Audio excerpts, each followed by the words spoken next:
জয়গুরু বন্ধুরা, আমার চ্যানেলে বিউটিস কিচেনে আপনাদের সবাইকে স্বাগত। আজকে আপনাদের দেখাবো মরলা মাছ দিয়ে। এখানে দেখুন, এই যে মরলা মাছ আমি কেটে বেছে ধুয়ে লবণ হলুদ মাখিয়ে দিয়ে রেখে দিয়েছি। মরলা মাছ দিয়ে আমি রান্না করব উচ্ছে আলুর তরকারি। এখানে আমি মরলা মাছ লবণ হলুদ মাখিয়েছি, এবারে আমি ভাজা বসিয়ে দেবো। আমি মরলা মাছ দিয়ে উচ্ছে আলুতে তরকারি করে, দেখুন আমি উচ্ছেগুলো সুন্দর বড় বড় করে কেটেছি, লম্বা করে, আর কেটেছি আমি আলু। উচ্ছে আলু দিয়ে এই চুনো মাছ দিয়ে আমি তরকারি রান্না করব। দেখুন আমি কড়া বসিয়েছি, তেলও গরম হয়ে গেছে। এবার আমি লবণ হলুদ মাখানো মাছ আমি তেলে দিয়ে দেবো। দেখুন আমি মাছ ভাজা বসিয়ে দিয়েছি। মাছগুলোকে সুন্দর করে বড় করে ভাজবো।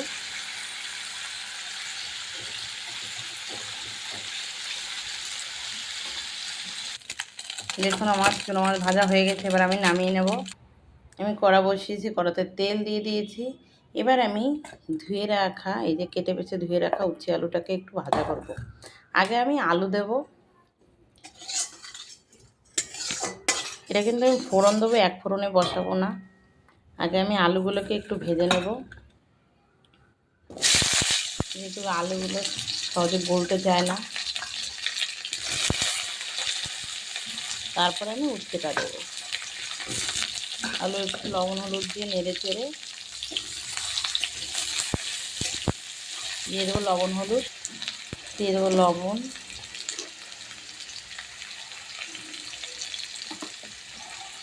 হলুদ, এটাকে নেড়ে চেড়ে আমি একটু ঢেকে দেবো। আলুটাকে আগে একটু সিদ্ধ হবে অল্প জালে। আলুগুলো সিদ্ধ হয়ে গেছে, একটু ঢেকে দিয়েছিলাম। এবার আমি কেটে রাখা উচ্ছেগুলো দিয়ে দেবো। দিয়ে একটু নেড়ে চেড়ে উচ্ছে জল বেরোবে, আমি তারপরে জল দিয়ে দেবো।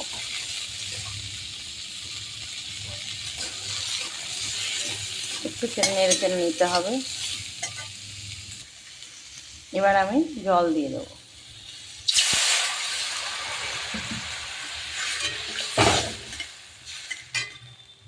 যেহেতু আলু সিদ্ধ হয়ে গেছে, অল্প জল দিয়ে বেশ গায়ে মাখা হবে। আমি এতে কাঁচা লঙ্কা চিড়ে দেবো আর একটু জিরে বেটে দেবো। দেখুন তরকারি কেমন টকবক ফুটছে। আমি কাঁচা লঙ্কা চিড়ে দিয়ে দিচ্ছি। উচ্ছে আলুর তরকারিতে কিন্তু কোনো বাটা লঙ্কা দেওয়া যাবে না, শুকনো লঙ্কা। এতে দিতে হবে কাঁচা লঙ্কা চিড়ে। দেখুন আলু সিদ্ধ হয়ে গেছে। এবার দুই একটা আলু আর একটু পরে আমি চামচ দিয়ে ঘেঁটে দিতে হবে, তাহলে তরকারিটা ঘন হবে। এখন জল জল লাগবে, তরকারি ঘন হয়ে যাবে। তরকারি হয়ে গেছে, এবার আমি নামিয়ে নেব। ফোড়ন দেবো এতে। চুনো মাছ যে ভেজে রেখেছি, সেই মাছের ভিতরে আমি তরকারিটা নামাবো। কড়া ধুয়ে বসিয়ে দিয়েছি, আমি কড়াতে এবার তেল দিয়ে দেবো। তেল গরম হয়ে গেছে, দিয়ে দেবো আমি তেজপাতা। একটা তেজপাতা চিড়ে দিয়ে দিয়েছি, দিয়ে দেবো জিরে ফোড়ন। জিরেটা একটু নেড়ে চেড়ে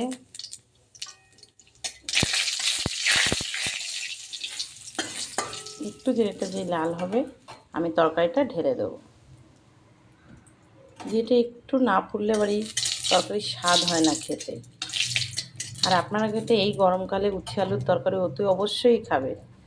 উচ্ছেটা কিন্তু ভীষণ উপকারী খাবার, আর তেতো তো খেতেও ভালোই লাগে গরমের সময়। অনেকে খায় না, কিন্তু এভাবে খাবেন। শুধু জিরে বাটা আর কাঁচা লঙ্কা চিরা দিয়ে আমি দিয়ে দেবো তরকারি। দেখুন তরকারির কালারটাও কি সুন্দর হয়েছে, বেশ সবুজ সবুজ হলুদ হলুদ কালারটা কি সুন্দর হয়েছে, কাঁচা লঙ্কা জিরা। এবার আমি বেটে রাখা জিরেটাকে দিয়ে দেবো। আমি এই যে জিরে বেটে রেখেছি, জিরে বাটাটা আমি দিয়ে দেবো। এভাবে কাঁচা জিরে বাটা দিয়ে কিন্তু উচ্ছে আলুর তরকারি চুনো মাছ দিয়ে করে খাবেন। চুনো মাছও উপকার আর উচ্ছেও উপকারী খাবার। এগুলো খেলে কিন্তু কোনো ক্ষতি হবে না। দেখুন তরকারি কিন্তু ঘন হয়ে গেছে, মনে হচ্ছিলো প্রথমে জল জল।